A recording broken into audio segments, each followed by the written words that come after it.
and welcome to Linux Action News, our weekly take on Linux and the open source world. This is episode 16, recorded on August 27th, 2017. I'm Chris.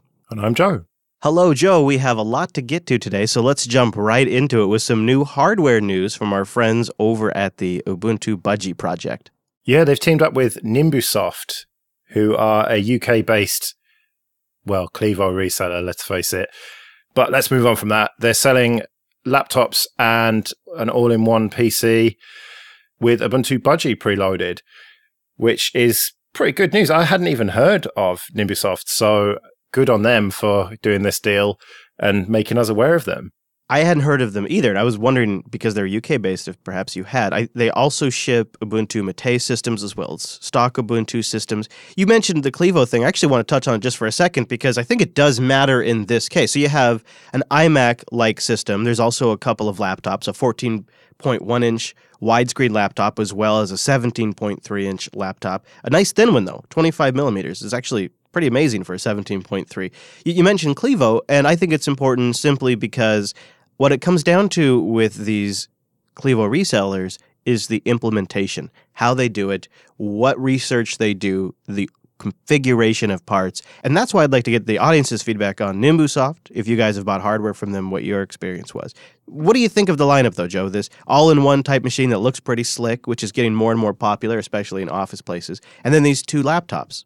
Well, the two laptops have kind of got both bases covered. The huge 17.3-inch desktop replacement, and then the 14.1-inch one that's kind of more aimed at portability, but not the ultimate Ultrabook portability. It's kind of still big enough to do your work on, but you can still put it in a bag. So I think it's a reasonable selection. And one of them, the big one's got the GTX 950M card in it, which is powerful, but it's not super powerful. It's kind of a good compromise. So yeah, all in all, I think it's a pretty good selection. It would be nice if they also had an Ultrabook to go along with them. You mentioned the video cards, the GTX 950M. That's not so bad considering the price, £799, which is not bad, but none of these are overwhelmingly compelling to me. I would be more inclined to get an XPS 15 or an XPS 13. I do wish them luck, and I think this is great for the Ubuntu Budgie project. Okay, well, let's move on to another small Linux hardware company, this time Purism. And this time, instead of a laptop, we're talking about a phone, the Librem 5, which is not just going to be the same old Android phone with a few modifications. This is going to be a phone that runs completely Libre software. Well, almost, but we'll get back to that. But it's going to run proper GNU/Linux, and it's going to run their own pure OS, but it's also going to be able to run other GNU/Linux distributions, the major ones like Ubuntu and Fedora. Yeah, there's some fire where there has been smoke for quite a while. Yeah. And they've launched a fundraiser. They have quite a big goal of $1.5 million. They've raised 6.43% as we record right now, about 96,000 US greenbacks. This is also what they say, the world's first IP-native mobile handset using end-to-end encrypted decentralized communication, which, impressively, appears to be powered by the open-source Matrix project. Which is absolutely brilliant as long as the people you want to speak to also use Matrix. This is something I could get behind for just even communicating with team members or family members. Matrix is way more than Slack, so I do it a disservice by even comparing it, but you get base functionality from there. But Matrix is like a connection matrix. Oh, look at that. It can connect everything from text to video, audio, files. It's a protocol, too. And so it's brilliant to build it into a phone, and I honestly am surprised they're the first to do this. And it appears to be legitimate cooperation with the Matrix project, too, who seem to be very excited about the possibilities here. And for how much I use the phone, this kind of thing would actually be perfect for me. And the idea that my phone calls would be safe, secure, and powered by this awesome open source project running on a free platform, I'm liking these things about it quite a bit. I was a bit worried at first. I thought that was going to be the only way to make phone calls on it, but it is going to have a standard 3G, 4G, LTE, that kind of thing. So you can make standard phone calls. You can use standard data on it. And they're going to separate that system on a chip from the CPU. which seems like a lofty ambition to me, but, well, what do I know? And if they do that, it means that you can just disable that stuff completely if you just want to use it as a tablet, effectively, a tablet that uses Matrix and Wi-Fi or whatever. So it is basically what we've been dreaming of. And also, just casual mention, it's also a convergence device. Yeah. Well, in fact, the Matrix folks as well, you can plug in a keyboard and mouse and screen, so why not? It's got Debian on there, why not? And in their traditional, now Purism trademark move, they've included hardware kill switches for camera, microphone, Wi-Fi, Bluetooth, and the baseband. That might look kind of tacky depending on how it's implemented, but is really appealing, not even from like a worried about being spied on perspective, but just from a battery saving perspective. Just switch off the baseband, switch off the Bluetooth. That's really nice.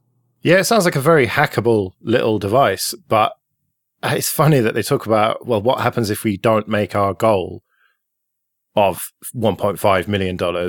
They're very, is it passive aggressive? The way they say, oh, well, there's obviously not a need for a private phone that respects people's freedoms and stuff like that.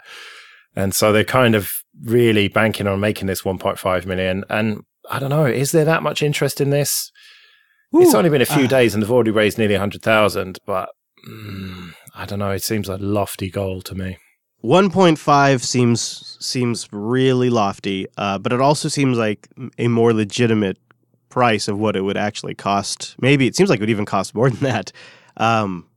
And the buy-in levels are rather high, too, if you want anything of substance. So this is the part I'm concerned about. I'll tell you, Joe, why I would be inclined to back it if I could afford it would be the same reason I originally backed the Librem. Since backing the Librem, I still believe in a laptop that is custom-built by an OEM, designed for Linux with these kill switches. I think it's just a very nice concept, and I'd love to see a company successful at it. I have that same desire for a mobile device. I'd love to have a mobile device that's essentially the PC of phones, that I can load whatever OS I want, just like I can take my x86 PC and load whatever OS I want. And nothing checks that box right now for me. But $600 for a 5-inch phone that's got no official specs yet, because they're like, we'll work out the specs later. Just give us your money now. I don't know. It's a big risk as a backer. It is. I'll give them this. They've made progress since their initial fundraisers. They've worked on getting their laptops to be as binary blob free as possible. They've made a lot of progress on reverse engineering Intel technologies to facilitate that. And if they say that they'll do the same for the baseband stuff, I have a tendency to believe them, because legitimately they have assigned dedicated resource to reverse engineering this stuff for the laptops and made steady progress. You got to give them credit for that. And I would like to see that if a company came along and did something like this, that they'd also be working on that same thing. And, Purism seems to have shown they'll be willing to do that if the product is successful. We'll see, though. It's a big risk. I wonder how much of a stake they have in this. The tone of the fundraiser here leads me to suspect that if this doesn't go well for them, we could be looking at them having to make some tough decisions post-fundraiser. That's what I take from the tone of the fundraiser here, which is sort of concerning, because it means one less company working towards this goal. Yeah.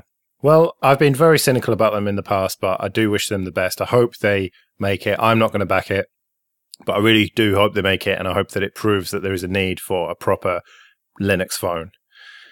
But in the meantime, let's talk about another Linux operating system for phones, and that is Sailfish.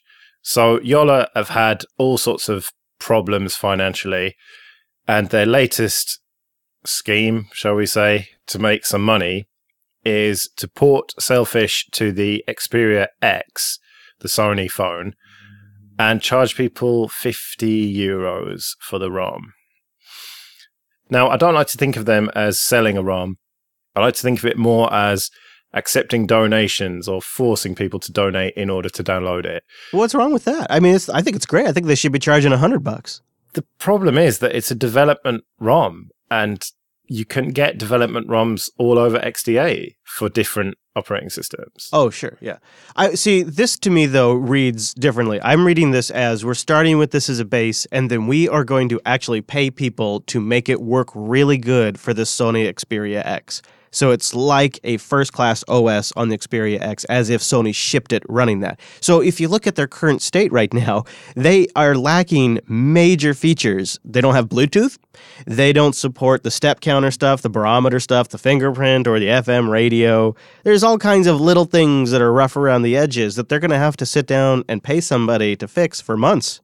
So how do you afford to do that if you don't charge? Well, I suppose, but just for me as a consumer, I don't really have any interest in paying money for something that doesn't work. But I suppose it's not really aimed at consumers. Yeah. Plus, you still have to buy the phone. Doesn't come with the phone, so you have to get that yourself. Yeah, I mean, flashing UB ports on an old Nexus is one thing, and checking it out and this has got potential and stuff, and then going back to my OnePlus 3T is one thing. But committing $50 for a ROM, it's just not something I could ever see myself doing. But they need a revenue stream somehow, and this seems like a reasonable-ish way. I think there are people who will pay it, but it feels very niche to me. I agree, but perhaps it'll be a sustainable method to development, and you might see one day that it's just a really great ROM for that Xperia X, and you can buy that phone and just have a first-class Sailfish experience. And we'll see. We'll look back at it and go, that was a great approach, or it'll just go nowhere, Joe, because I think you're probably right. Seems to me it's a niche of a niche of a niche inside a niche. Yeah. All right, well, let's talk about the first-class experience you've had with your Nexus 6P over the last few days.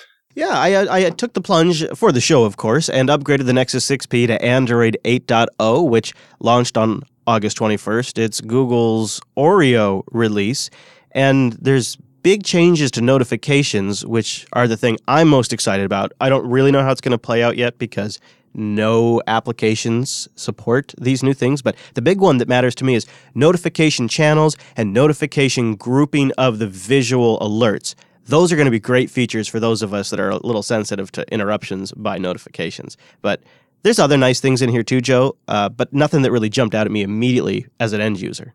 Yeah, it all seems to be sort of behind-the-scenes stuff, doesn't it? Just making things a little bit better, optimizations. The autofill API is pretty cool, so that password managers will be able to speak directly to applications, and that should make security a little bit better. That'll remove a bit of a barrier for some people. Yeah, now it'll be easier to use really complicated passwords and password managers when you're logging into your apps and websites. That's going to be super nice if apps update to trigger that. Yeah.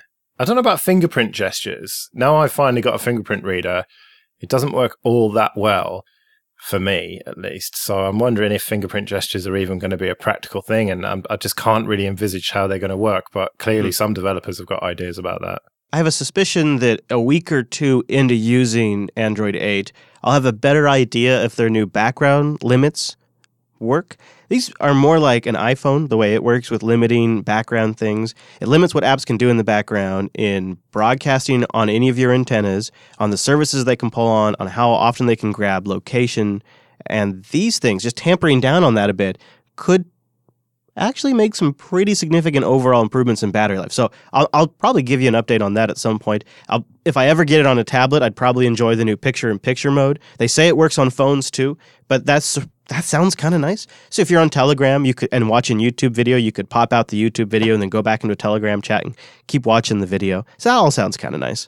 But as for the background limiting, I do worry a little bit about that, because on the one hand, yeah, it's great for battery optimization. There's no doubt about that. But isn't one of the great things about Android the proper multitasking that it can do? You can leave things running in the background that you want to be running. So I think they've got to get the granularity of that right, so that some apps that you genuinely want to be running in the background can still do that. Otherwise, you end up with the iPhone, which is it fair to say pseudo multitasking? Yeah, you have certain privileged APIs that can run in the background, and outside of that, your application gets suspended. It does make for better battery life, but you're right. It is one of the things I like about Android, as long as you manage it properly. I don't think most end users do, but I think most geeks and tech users probably manage that pretty good. Well, maybe I'll get to try it one day once Lineage get the code, which it has been open source now, so I'm sure there'll be a Lineage ROM coming soon. And as soon as I get that, I'll check it out on one of my Nexus devices. I'd be tempted to try that myself. That might be when I switch over to Lineage. I'll say this, the first about hour that I had Android O on my Nexus 6P, it was very sluggish. I think it must have been running some background processes. But then after that, the performance has been pretty great. And overall, one of my smoother Android updates. It's pretty minimal update in terms of what you see. Things just look a little more refined. And the performance seems to be about the same after the first hour or two of the update. Last.ting.com, las.ting.com. Go there to support this show, keep us going, and get $25 in Ting service credits or $25 off a device over at Ting. Ting is mobile done right. The average Ting bill is just $23 per phone per month.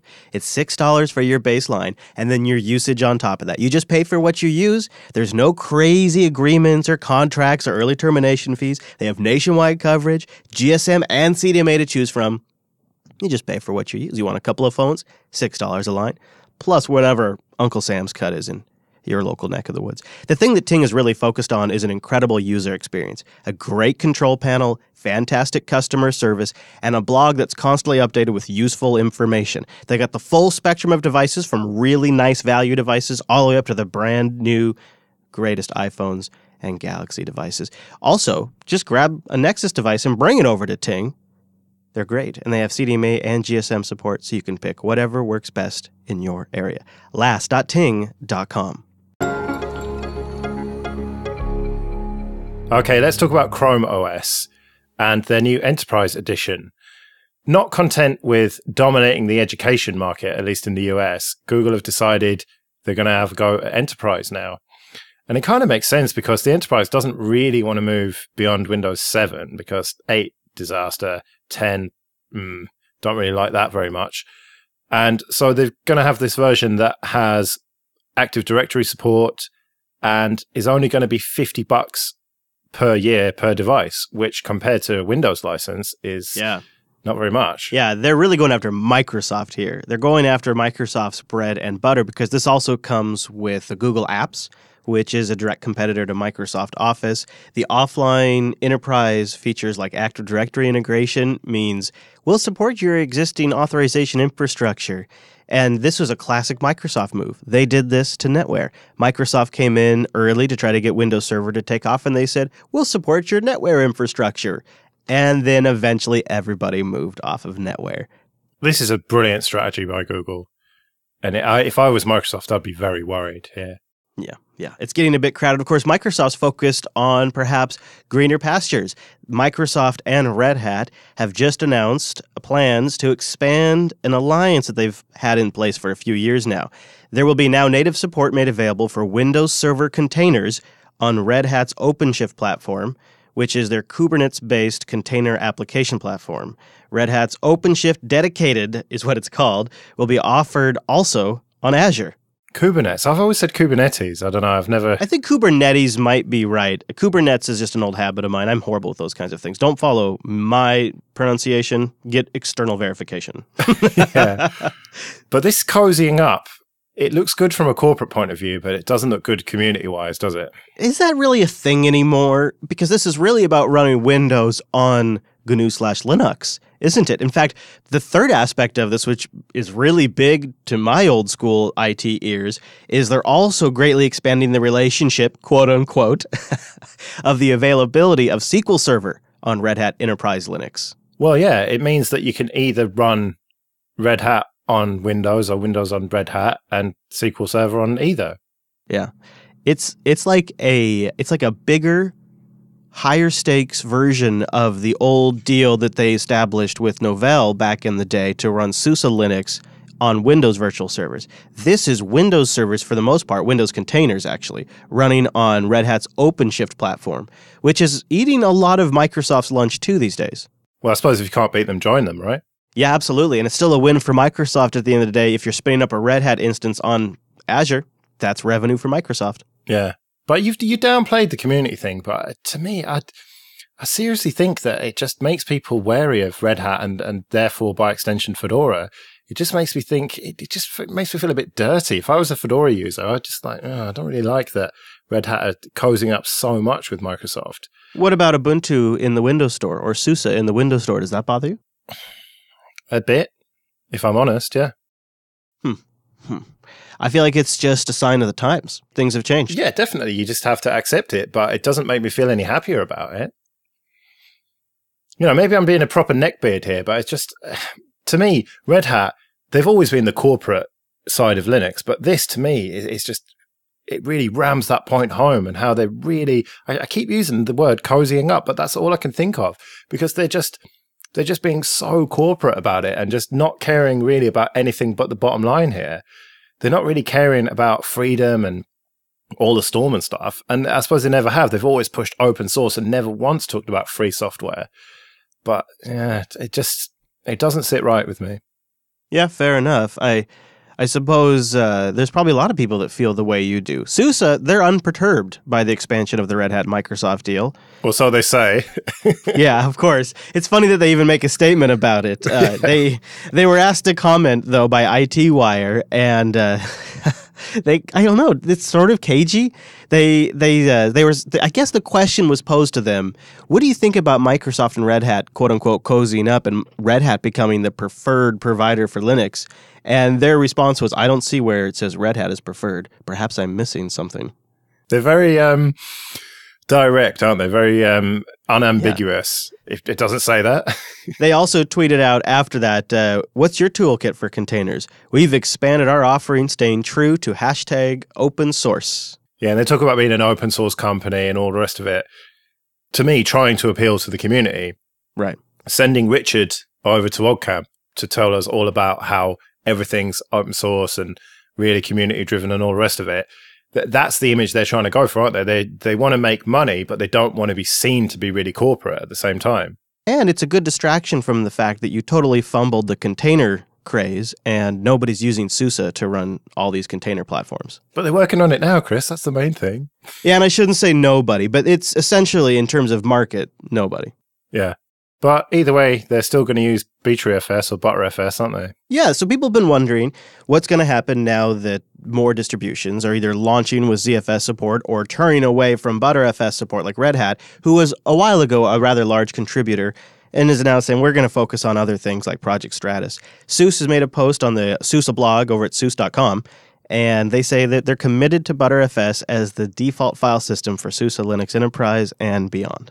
Well, they're nothing if stubborn, is that the word for it? They've decided to use Btrfs and they're sticking to it. What can you say? Fair play.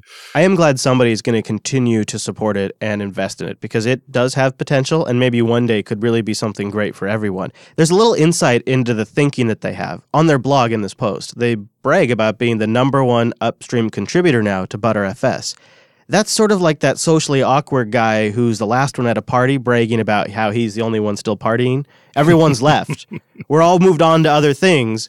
And now, sort of by process of elimination, they're the #1 upstream contributor. As they've scaled up their investment and other people have left, like Red Hat, and Oracle is dialed way back, and Facebook is dialing back, you have essentially independent contributors left. You have Fujitsu, you have SUSE. And in that list, SUSE is obviously the #1 contributor, but yet they still make a point to brag about it in the post. And it's funny that they address the issues with Btrfs and say that they still haven't implemented the automatic defragmentation, the in-band deduplication, and the higher RAID levels. And they say because the quality of these options is not where it ought to be.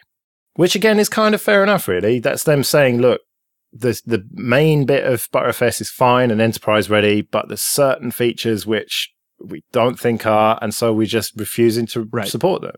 Yeah, completely reasonable and a safe way to do it. That is good. The sentence before that, though, indicates where the cracks are in the surface, because the sentence before that is, and against the demand of some of our partners.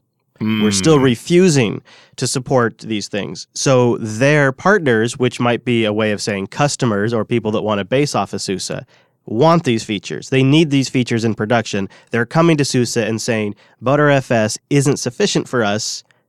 So they write this in as demand, as if they're silly. As if their silly business use cases don't really matter. And if they would just calm down and just use the safe Btrfs implementation that the overlords of SUSE have implemented, everything would be fine. Yeah. That's sort of a weird way of thinking about it, but it's a harsh way for me to look at this, I suppose, because if I zoom out from this blog post and some of the way it's written, I am overall really glad that a large contributor to open source like SUSE is taking Btrfs under their wing. They're really kind of owning it here with this blog post. And I'm glad someone is owning it and someone's saying, we're going to stay committed, we're going to keep making it better. That's a good thing for open source. Man, I just can't help but think back to being in college, listening to the Linux Action Show, and you guys talking about how great this new thing was going to be. And here we are all these years later, and you've got one distro using it. Yeah, it really is something. And there's some hardware out there using it too. But maybe future developments will be pretty great and adoption will take off again. There's one way you can find out. Keep checking out the Linux Action News Show every single week. Go to linuxactionnews.com/subscribe for all the ways to get new episodes of this here show. And linuxactionnews.com/contact for all the ways to get in touch. You can support the network at our Patreon page, patreon.com/JupiterSignal. We'll be back next Monday with our weekly take on the latest Linux and open source news. I'm at Chris LAS. I'm at Joe Rissington. Thank you for joining us, and we'll see you next week. See you later.